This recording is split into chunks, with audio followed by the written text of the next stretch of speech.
அனைவருக்கும் வணக்கம். மகர ராசினியர்களுக்கு மிக முக்கிய கிரகமான செவ்வாய் தற்போது கும்பராசிக்கு பயிற்சியாகி அங்கு ஏற்கனவே சஞ்சரித்து கொண்டிருக்கும் 5 கிரகங்களோடு இணைகிறார். இதன் காரணமாக மகர ராசினியர்களுக்கு என்ன மாதிரியான நன்மைகள் எல்லாம் ஏற்பட இருக்கு, கிரகநிலைகளின் ரீதியாக அமையிருக்கும் சாதகங்கள் என்ன, பாதகங்கள் என்ன, மேலும் என்ன மாதிரியான முன்னேற்றங்கள் எல்லாம் உங்களுடைய வாழ்வில் ஏற்பட இருக்கு என்பது குறித்தான முழுமையான பதிவு தான் இந்த வீடியோல நம்ம விரிவா பார்க்க போகிறோம். அந்த வகையில் மகர ராசியை சேர்ந்த உத்திராடம் 2ஆம் பாதம் முதல் திருவோணம் அவிட்டம் 2ஆம் பாதம் வரை உள்ள நட்சத்திரக்காரர்களுக்கு குடும்ப சூழ்நிலை ரீதியாக மேலும் என்ன மாதிரியான நன்மைகள் எல்லாம் ஏற்பட இருக்கு என்று பார்க்கும்போது, இதுவரை உங்களுடைய ராசியிலேயே சஞ்சரித்து வரும் செவ்வாய் தற்போது உங்களுடைய ராசிக்கு தனஸ்தானத்துக்கு செல்கிறாருங்க. தனஸ்தானம் வலுவடைகிறது. இதனால் உங்களுக்கு கொடுக்கல் வாங்கலில் லாபம் நிச்சயம் கிடைக்க இருக்கு. குடும்ப முன்னேற்றம் கருதி எடுத்த முயற்சிகளுக்கு வெற்றி கிடைக்குங்க. உத்தியோகத்தில் உள்ளவர்களுக்கு ஊதிய உயர்வு கிடைப்பதற்கான சாத்தியக்கூறுகள் இருக்குதுங்க. போட்டிக்கு கடை வைத்தோர் விலக இருக்காங்க. உங்களுடைய ராசிக்கு லாபாதிபதியானவர் செவ்வாய். எனவே சொத்துக்கள் வாங்கும் யோகம் உண்டுங்க.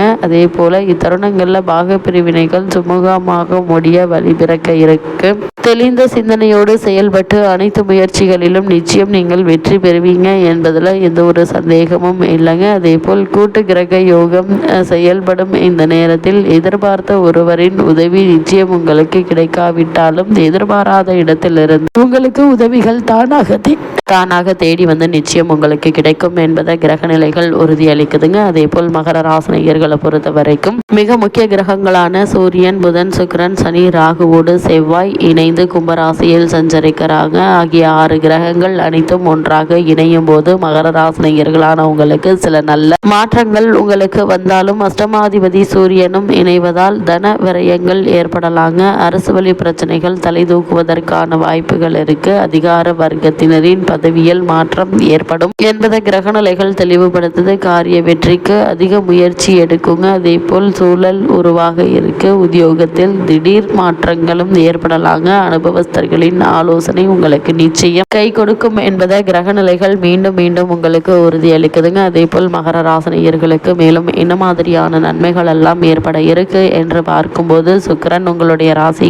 2ஆம் இடத்தில் இருப்பது மேலும் சிறப்பு வாய்ந்த ஒரு கிரக சஞ்சாரம் என்று தாங்க சொல்ல வேண்டும். அதோடு 2ஆம் இடத்திற்கு குருவினுடைய பார்வையும் கிடைப்பதால பொருளாதார கஷ்டங்கள் இருக்காது. வியாபாரத்தில் லாபம் உண்டுங்க. வருமானம் அதிகரிப்பதற்காக வழிபிறக்கக்கூடிய ஒரு தருணமாகவும் கட்டம் அமைஞ்சிருக்குது. சிலருக்கு 2வது வருமானம் கை கொடுக்குங்க. எப்பொழுதோ கொடுத்த பணம் கைக்கு வந்து சேர்ந்து மகிழ்ச்சியை தருங்க. ஆன்மீக நாட்டம் அதிகரிப்பதற்கான சாத்தியக்கூறுகள் நிறைய ஒரு தருணமாக தான் அமைஞ்சிருக்குதுங்க. அதே போல் சுகஸ்தான செவ்வாய் நன்றாக இருப்பதால் செயல்களில் திருத்தமாகவும் தைரியமாகவும் திடத்தோடு காரியங்களை அணுகி வெற்றி காணக்கூடிய ஒரு தருணமாகவும் இக்காலகட்டம் அமைய இருக்குதுங்க. அதே போல மகர ராசினியர்களை பொறுத்த வரைக்கும் அவசர முடிவுகள் வேண்டாம். தந்தையுடன் சுமூக உறவு இருக்காது. கருத்து வேறுபாடுகள் ஏற்படுவதை தவிர்க்க உதவ வேண்டுங்க. அதே போல் பண விஷயத்தில் நீங்கள் ஏமாற வாய்ப்புகள் உண்டு என்பதால் அதிக கவனத்தோடு பண விஷயங்களை கையாள்வது மிக மிக நல்லதுங்க.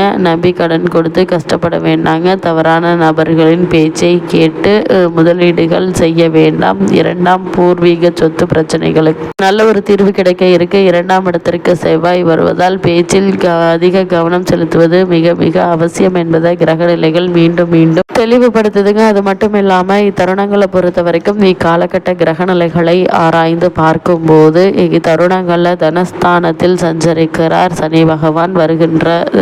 உங்களுக்கு வருகின்ற 7 சனி முழுமையாக விலகுகிறதுங்க. எனவே நிம்மதி என்ற 4 எழுத்து உங்களுடைய இல்லம் தேடி வந்து சேர இருக்கு. நிலையான வருமானத்திற்கு வழிபிறக்கக்கூடிய ஒரு தருணமாக தான் இக்காலகட்டம் அமைஞ்சிருக்குதுங்க. அது மட்டும் இல்லாம இதுவரை தடைபட்டு வந்த காரியங்கள் எல்லாம் இனி தானாக நடைபெறும். கடை திறப்பு விழாக்கள், கட்டிட திறப்பு விழாக்களும், கல்யாண முயற்சிகள் கை கூட இருக்குதுங்க. உங்களை கண்டு கொள்ளாத உறவினர்கள் உங்களுடைய இல்லம் தேடி வருவாங்க. திட்டங்கள் குறித்து கொண்டாட்டங்கள் ஏற்படக்கூடிய ஒரு தருணமாக தான் இக்காலகட்டம் அமைஞ்சிருக்குது என்பது கிரகங்களுடைய சஞ்சார நிலைகள் தெளிவாகவும் உறுதியாகவும் எடுத்து காட்டுதுங்க. அது மட்டும் இல்லாமல் உங்களுடைய ராசிக்கு 2ஆம் இடத்தில் சஞ்சரிக்கும் சுக்கிரன் அன்று 3ஆம் இடத்திற்கு செல்ல இருக்கிறார். உங்களுடைய ராசிக்கு 3, 5, 10 ஆகிய இடங்களுக்கு அதிபதியானவர் சுக்கிரன். அவர் சகாயஸ்தானத்தில் உச்சம் பெற்று சஞ்சரிப்பதால் பூர்வ புண்ணியத்தின் பலனாக உங்களுக்கு கிடைக்க வேண்டிய யோகங்கள் அனைத்தும் படிப்படியாக வந்து சேர இருக்கு. பெண்களால் பெருமை வந்து சேரும். படித்து முடித்து பிள்ளைகளுக்கு வேலை கிடைத்து உதிரி வருமானமும் கிடைக்க இருக்குதுங்க. உத்தியோகத்தில் உள்ளவர்கள் விருப்ப ஓய்வு பெற்று கொண்டு சுய தொழில் தொடங்குவதில்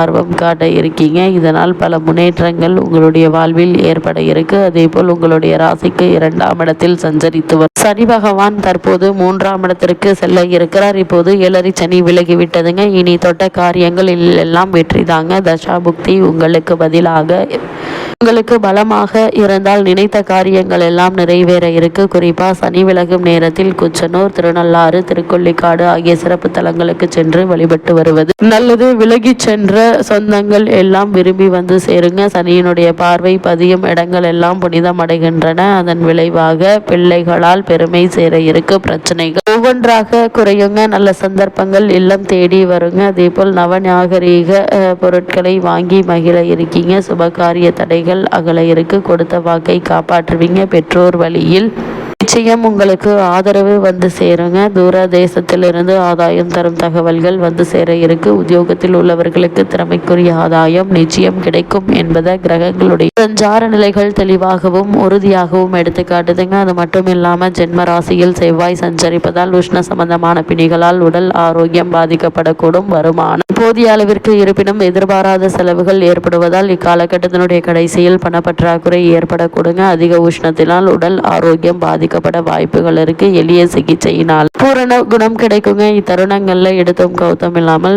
பொறுமையாக நிதானமாக முயற்சிக்கும் போது நல்ல ஒரு முன்னேற்றம் ஏற்பட இருக்கு. நெருங்கிய உறவினர்களிடையே வாக்குவாதமும் ஒருவரையொருவர் குற்றம் கூறிக்கொள்வதும் குடும்பத்தில் அமைதியின்மையை ஏற்படுத்துங்க. குழந்தைகளின் கல்வியில் ஏற்படும் பின்னடைவு கவலையை ஏற்படுத்தும். இருந்தாலும் பெரிய அளவிற்கு எந்த ஒரு பாதிப்பும் ஏற்படாதுங்க. நண்பர்களுக்கு கடன் கொடுத்து அப்பணத்தை இழப்பதற்கு சாத்தியக்கூறுகள் இருக்கு. கூடுமான வரைக்கும் பணம் கொடுப்பது வாங்குவது வேணாங்க. வெளியூர் பயணங்களின் போது பொருட்களையும் பணத்தையும் பாதுகாப்பாக வைத்துக் கொள்ளுங்க. திருமண முயற்சிகள் அவசர முடிவுகளை தவிர்ப்பது அவசியம் என்பதை கிரக நிலைகள் மீண்டும் எடுத்து காட்டுது. அதே போல் உத்தியோகத்தில் மேலதிகாரிகளுடைய சீற்றத்திற்கும் அதிருப்திக்கும் ஆளாக நேரிடும் என்பதை கிரக நிலைகள் எச்சரிக்கை செய்துங்க. தற்காலிக பணியாளர்கள் நிரந்தரம் செய்யப்படுவது தள்ளி போகும். வெளிநாடு செல்ல வேண்டும் என்ற விருப்பம் இருந்துச்சு அப்படின்னா அதற்கான முயற்சிகளை இப்போது நீங்கள் தாராளமாக முயற்சிக்கலாங்க. நல்ல ஒரு முன்னேற்றம் ஏற்படுங்க. புதிய வேலைக்கு முயற்சித்து வரும் அன்பர்கள் இடைத்தரகர்களால் ஏமாற்றப்படுவதற்கான வாய்ப்புகள் இருக்கு என்பதால் ஜாக்கிரதையாக இருக்கும்படி கிரக நிலைகள் மீண்டும் அறிவுறுத்தது. தொழில் மற்றும் வியாபாரம் செய்பவர்கள் நன்றாக நடந்து வந்த வியாபாரத்தில் திடீரென்று பின்னடைவு ஏற்படுங்க. சந்தையில் சரக்குகள் விற்பனைகள் தங்கி போகும். அதனால் கவனமாக இருப்பது மிக நல்லது என்பதை கிரகநிலைகள் அறிவுறுத்தது. இத்தருணங்கள்ல கிரகநிலைகளின் ரீதியாக கூறப்படும் பரிகாரம் என்ன என்று பார்க்கும்போது உங்கள் வீட்டின் பூஜை அறையிலோ அல்லது அருகிலுள்ள திருக்கோவில் ஒன்றில் சனிக்கிழமை தோறும் மாலையில் எள்ளெண்ணெய் தீபம் ஏற்றி வந்தால் போதும் எண்ணற்ற நன்மைகள் ஏற்படும்.